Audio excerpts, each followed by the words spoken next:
From inside Ralph Engelstad Arena, it's time for North Dakota Hockey with Dave Hakstol. I'm your host, Dan Hammer. For the 13th consecutive year, North Dakota is bound for the NCAA tournament and a chance to win a national championship. Dave, welcome back. Good to be back with you again. Not as much suspense leading up to Selection Sunday this year as there was in past, but certainly always some unknowns as you sit down to see the selections. Well, there's usually a little bit of suspense as to who is going to get in right up until the final weekend, and certainly for the field of 16, there was a lot of suspense right down to the final games this past weekend. And then normally, if you're not a host, you're wondering where you're going to be sent. Obviously, with us being in, we know that we're headed to Fargo. It's just what the field is going to look like from there. Did you have any inclinations as the brackets were being announced after you saw the first couple two in terms of who you might be playing Friday night in Fargo? Well, you know, I think you could have done a lot of predicting on this and had a real hard time picking the brackets this year. Yeah. There were so many little things that were at play. Like the NCHC getting in 6 teams. Well, that creates one issue. Some of the home site issues were at play. You know, for instance, Providence being switched back home even though they weren't the host. Yeah. So I think there were a lot of things for the committee to consider, and I think what we ended up with is what we always do. 4 extremely competitive brackets. All right, what's your team's mindset coming off a weekend in which you dropped a couple of games at the Frozen Faceoff? Well, there's probably one word that I can't use on camera, but I think our guys are a little bit upset in our locker room. It wasn't a very productive and very positive weekend for us, but it might be a necessary, you know, a necessary struggle for us to go through. I think we're excited to get into the national tournament. Our guys are upbeat as we get into our work day today, and looking forward to Friday night and our matchup with Quinnipiac. When we come back, we'll take a look at the highlights from North Dakota's weekend at the Frozen Faceoff and preview the NCAA West region. As Coach said, North Dakota draws Quinnipiac in the region's semifinals on Friday night. That's all coming up next. North Dakota Hockey with Dave Hakstol on Midco Sports Network is presented by Sioux Shop at Ralph Engelstad Arena, the Greater Grand Forks Convention and Visitors Bureau, Indian Triumph of Fargo, and by Hot Spring Spas and Pool Tables too.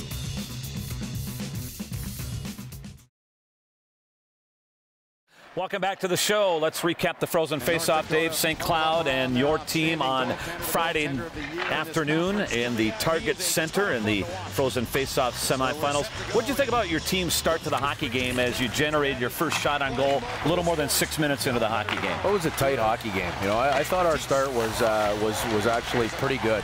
You know, it was a tight hockey game. There wasn't going to be a lot of flow to this game with some of the ice conditions. You know, we got off to a decent start, eventually scored the first goal of the game. But, you know, from there, we just didn't have the complete effort that we needed. Michael Parks here widening his base and driving to the net, giving an early chance here. Penalty kill, gave an early left here in the first period. Both Zane McIntyre and, as we'll see a little bit later, Bryn Chiswick making some good plays on the penalty kill. Yeah, that's been a staple of our game all the way through, and the PK did a good job again this weekend. McIntyre making the save on Johnny Brodzinski. How about Bryn Chiswick work along the far wall here to really clog up the St. Cloud State penalty power play and then eventually clear the puck? Well, I think that's part of what we need from Bryn. You know, overall his 5-on-5 game has to be really solid in a two-way sense, and then on the PK he has to play well within our systems and bring that extra level of energy to our hockey team, which he did in this play. Without a doubt. You're going to go take the lead, as you said here in the first period. Good work coming up by Tucker Pullman, first on the near wall and then on the end wall to set up Keaton Thompson. Well, there's no easy ways to score at playoff time, and this is a goal that we just grinded out. We have 2 guys doing a lot of work down low, get it low to high, and then, you know, look at the net front traffic. That puck somehow finds a way to the back of the net. Well, you talk about the net front presence, and nobody does it like Steph Patton, and he's right in the middle of the net front presence here as we'll take a look on the replay. Yeah, he's pretty comfortable in those tough areas. He does a great job. This was one of the few times that you were able to get pucks through in this game like this and have this type of net front presence. St. Cloud did a great job of taking away the middle of the rink, coming through the neutral zone, and in the offensive zone, I'll give them credit playing defensively, but our mindset was much too perimeter. We did not get to the middle of the rink. We did not get to the critical area, and that's something that is completely on us. Final 30 seconds of the first period, then a real swing and old Mo here as St. Cloud State will score 2 goals. Strength at net front. You know, you saw us scoring with good strength at offensive blue paint. Here we are leaving net front. Allows a tap in. Grade A opportunity at the top of our crease. That ties the game at 1. Then in just the final 4 seconds, a bad bounce here leads to a St. Cloud State odd man rush. You know, in all honesty, trying to do just a little bit too much there. I think Troy was actually, with not many seconds left, trying to put that on net. That should have been a hard rim or a soft chip down deep into the offensive zone. And then there's no risk of the bad bounce off of one of our players' skates that comes back for another quick goal within 25 seconds. So those 2 quick goals makes it 2-1 St. Cloud State after 1. Second period, you had some sustained pressure in the offensive zone, but did you generate as many shots as you would have liked to have seen? No, as I said, you know, I thought everything in our second period was from the outside. We didn't get anything from the inside. We did not penetrate. Our mentality was much too perimeter in this hockey game, Dan, and that was the story of our second period. We had a lot of jump and energy, but not many good opportunities that were based off of second pucks. Yeah, Luke Johnson with a good scoring opportunity here off the St. Cloud State turnover. So we go to the third period, and as you move to the third period, you didn't get a lot of zone entries like the one we're going to see coming up here, and that's on the outside lane with speed. Well, and again, that's give a lot of credit. You're going to see 4 black jerseys back. You're going to see a lot of guys packed in. You know, that was a great opportunity created by Nick Schmaltz, making a great individual one-on-one play. And then Drake, you know, had the opportunity at the side of the net. Wasn't meant to be on that play. And a good chance coming up here. The turnover, Patton centering Tucker Pullman, but it just glances off the Huskies' D-man stick. Yeah, and that thing's labeled for the far post and in. You know, a good desperation play by Jared Raby of St. Cloud, and you know, a little bit of good fortune with that puck going off his stick. As the game progressed, you can see St. Cloud State really stacking the line here, aren't they? Yeah, and that was their game plan right from the start. They had 5 bodies back on their side of the red line. They clogged it up, getting the 2-1 early lead. Really fit well into their game plan. So 3-1 is the final on Friday afternoon. After the game, we spoke with Drake Kajula, Keaton Thompson, and Michael Parks. Anytime there's a couple minutes left in the period, you want to make sure you don't change the momentum and give up any goals. And unfortunately, we gave up 2, and both of them are our faults, and we got no one to blame but ourselves. They packed it in really good. We gave them their best shot for the second half of the game. First half, we didn't really come out, but we just kept trying, and they kept shutting the door. I think our effort was average. I don't think it was super poor or super great by any means. And average just isn't going to get you a win at this time of the year. Dave, what was the theme as you exited Friday afternoon's game? Well, we just felt like we didn't play our game. We left an awful lot on the table. We didn't execute the things that we had really discussed and talked about going into playoff hockey. So it was a disappointed group, and you know, a group that wanted to get better as we went into Saturday's game. Saturday's game with Denver, the third place game. We'll take a look at the highlights and also preview the NCAA West Regional next. North Dakota Hockey with Dave Hakstol on Midco Sports Network is presented by Sioux Shop at Ralph Ingalls Stat Arena, the Greater Grand Forks Convention and Visitors Bureau, Indian Triumph of Fargo, and by Hot Spring Spas and Pool Tables too.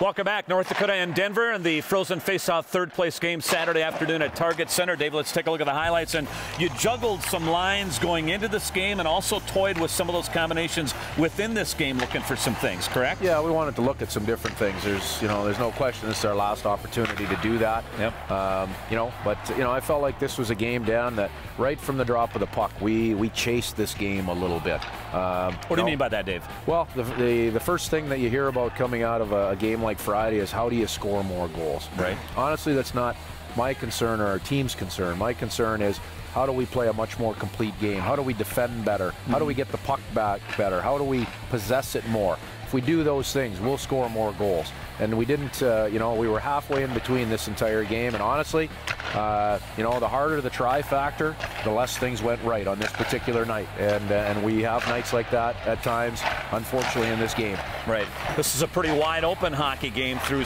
a lot of stretches of the hockey game. And yet you would grab the opening goal here. It comes after a Denver chance. And again, it's going to be one of those plays where you get some work down low. Brendan O'Donnell setting up Connor Gorder.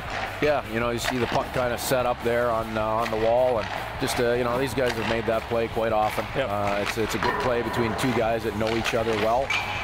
It was the start that we wanted in terms of getting on the board first, but again, just, you know, in terms of our play without the puck, we were pretty loose, and there were a lot of gaps. You got something going here on the shift immediately after the goal. Michael Parks and Drake Kajula driving the net, but then a similar end to the first period Saturday afternoon than what you saw on Friday night. Yeah, you know, and you know, the goals that we give up again, you know, off of a turnover, as you see it right there, and again, guys trying to do the right thing. You're going to see 5 jerseys in the picture, but not in the right spots. You know, we over back checked on this one. We missed the shot block, and that's an impossible save for Zane McIntyre. Well, the rush attack with Denver is something you've seen, something that you're familiar with, and yet they were able to execute it a few times on you on Saturday. Yeah, absolutely, and that comes from a lot of different things. Again, we're chasing this play. It's a 4-on-2 that we're chasing. These are tough plays to sort when they're at that type of speed. The mistake was made down in the offensive zone, and it makes it a really difficult play to defend at speed. So it's 2-1 Denver after the first period on Saturday afternoon. Move to the second period now, and you're going to get some things going here initially. Nick Schmaltz is going to make a steal at center and set up Steph Patton for a grade A scoring chance. Yeah, you know, again, maybe similar to Friday. I thought we deserved a better fate in the second period. You know, we ended up losing this period 1 goal to none. But, you know, we had some pretty good opportunities. You know, but again, in terms of completeness of play, the goal that we end up giving up is, you know, is just a mental error on defensive zone coverage, and those are things that we simply have to clean up. Well, and those quick swings of momentum, because that goal that you're referring to came just seconds after that chance that you saw from your team, and Denver then makes it 3-1 a few seconds later. Yeah, and that's been a real strength of our team. So, you know, we know and will rely on the maturity of this team to know and understand the things that we have to improve upon, and we'll do that this week in practice. What did you think about your response after Denver made it 3-1? Well, again, I thought we deserved a little better fate coming out of the second period. We had some good pushes, some good looks, you know, but again, we weren't able to finish on any of the clean plays that we had, and on some of the scrums around the net, we couldn't find a hole. You did get to the paint, though, more in this game than what you did on Friday night. Absolutely, and that's why I say that's the improvement in the mentality. Sometimes the puck is not going to go in, but we spent a lot of time on top of Tanner Jelle in this game. So what about those line combinations that you wanted to see, and see if you could get something building here for the regional? Tell us about that. What did you see? There was some good in there, Dan. Obviously, we inserted Wade Murphy into the lineup, and looked at that in a couple of different spots. And, you know, we liked a lot of things that we saw, even though it turns out to be a negative outcome. You know, we're looking at and breaking down a lot of the little things during the game. 5-1 is the final Saturday afternoon, and here's what your players had to say about the weekend at the Frozen Faceoff. There was a lot lacking. I think our net front presence on in both ends of the ice, I think that has a lot to do with it. We didn't get a lot of pucks to the net. You know, we're a team that, you know, gets pucks there and bodies there, and, you know, whacks out rebounds, and, you know, we got away from that a little bit this weekend, and I think our overall offensive part of the game kind of struggled this weekend, but, you know, we go back to work now. Both games, first period was weak, and you know, that can't happen from here on out, and that's there's no excuses, and we just got to work. You know, work more throughout the week, and every practice is important from here on out. Yeah, obviously we're very disappointed in that locker room right now. I think every guy is, but it's we got to turn the page, and next weekend it's do or die. I mean, your season can end on one night, so we've got to evaluate what we did this weekend, evaluate the games, and kind of work off of them, and just be ready to go and play desperate next weekend. Dave, despite the 2 losses, you leave Minneapolis knowing that you're on to the NCAA West Region Tournament, and you knew you were going to be in Fargo. So what were you hoping the leaders of your hockey team did with the mindset when you departed Minneapolis? Well, I think it's a sense of reality, and that's what you always take out of things. You be very honest with yourselves. We didn't have a very good weekend, but you also have to be very honest with yourself in being extremely confident, and that's what I really like about this group. This group is a little upset knowing that we didn't have our best weekend, but it's also a very confident group. It's a group that's very realistic in knowing what we are and how we have to go about our business, and there's a real excitement as we move forward into the NCAA tournament this weekend. So here we go. Should be a lot of fun. Fargo, home ice environment at Shields Arena. We'll preview the NCAA West Regional next. North Dakota Hockey with Dave Hakstol on Midco Sports Network is presented by Sioux Shop at Ralph Ingolstadt Arena, the Greater Grand Forks Convention and Visitors Bureau, Indian Triumph of Fargo, and by Hot Spring Spas and Pool Tables too.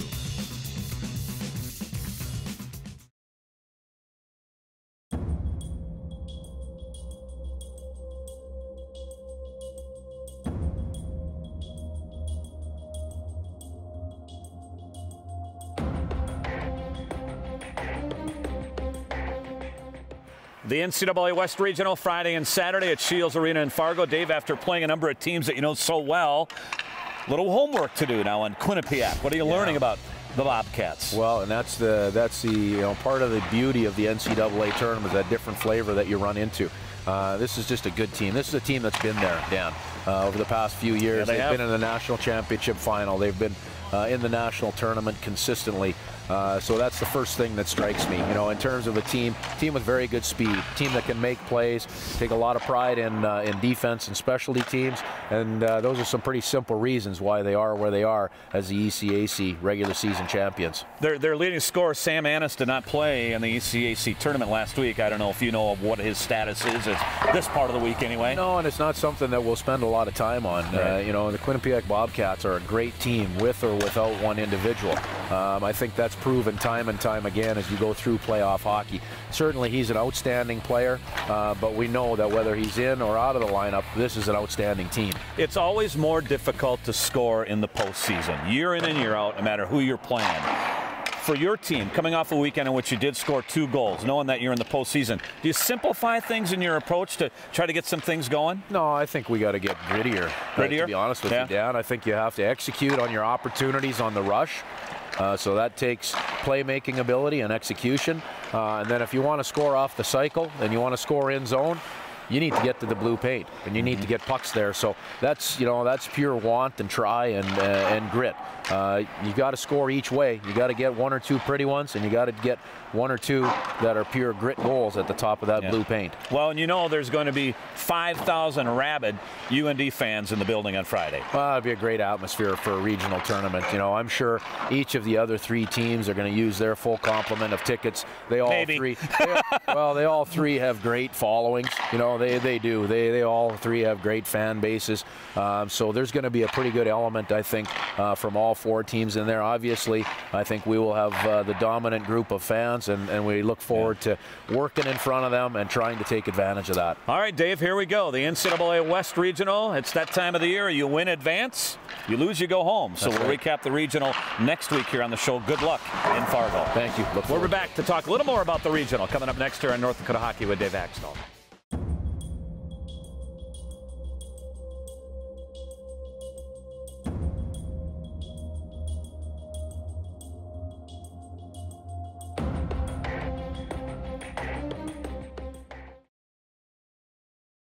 North Dakota Hockey with Dave Hakstol on Midco Sports Network is presented by Sioux Shop at Ralph Ingolstadt Arena, the Greater Grand Forks Convention and Visitors Bureau, Indian Triumph of Fargo, and by Hot Spring Spas and Pool Tables too.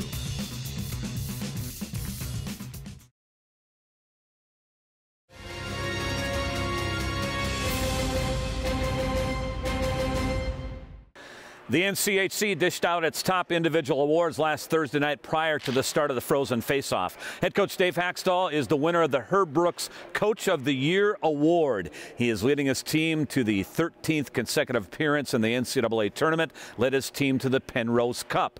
In addition to Coach Hakstol winning Coach of the Year awards, 3 other UND players claimed individual honors. Senior center Mark McMillan won the league's top honor for Defensive Forward of the Year. McMillan was +11 in conference play, blocked 17 shots, was also named all-conference first team. He saw a season end, ironically, with an injury, blocking a shot against St. Cloud State. It's a big honor, obviously. You know, you hear over and over how great our league is, and that's because you know, all the great players that play. So even just to get nominated is a big honor, and to be able to win a couple awards is really special for sure. Zane McIntyre won Goaltender of the Year honors. He won 4 more conference games than any other goalie in the league, led the league in saves, and was one of just 2 goalies to start all 24 conference contests. It's pretty cool. I mean, it's a nice little feather in the cap, but the biggest thing is hockey's a team sport, and without the guys in the locker room, it won't be possible to really have this award or have any success we've had as a team. It's been a whole group effort. And senior defenseman Nick Matson is the Scholar Athlete Player of the Year in the league. Matson carries a 3.9 GPA, was second in league defenseman with a +10 rating. The time you know, we've all put in, both in the classroom and on the ice, it's pretty incredible, and you know, to be recognized as somebody that was able to balance that and manage that successfully means a lot to me, because I know just how much hard work it was for me, for sure. Congratulations to Coach Hakstol and all of UND's individual award winners. So it's on to Fargo and the NCAA West Regional. Here are the matchups. The early game Friday at Shields Arena has Michigan Tech, the number 2 seed in the region, against the number 3 seed St. Cloud State. And then the evening game, 7 o'clock Central Time, has top-seeded North Dakota and 4th-seeded Quinnipiac. Quinnipiac was the ECAC regular season champion this past year, and as Coach Hakstol referred to, played in the national championship game as recent as 2 years ago. We'll be in Fargo and recap the regional next week here on North Dakota Hockey with Dave Hakstol. Thanks for watching.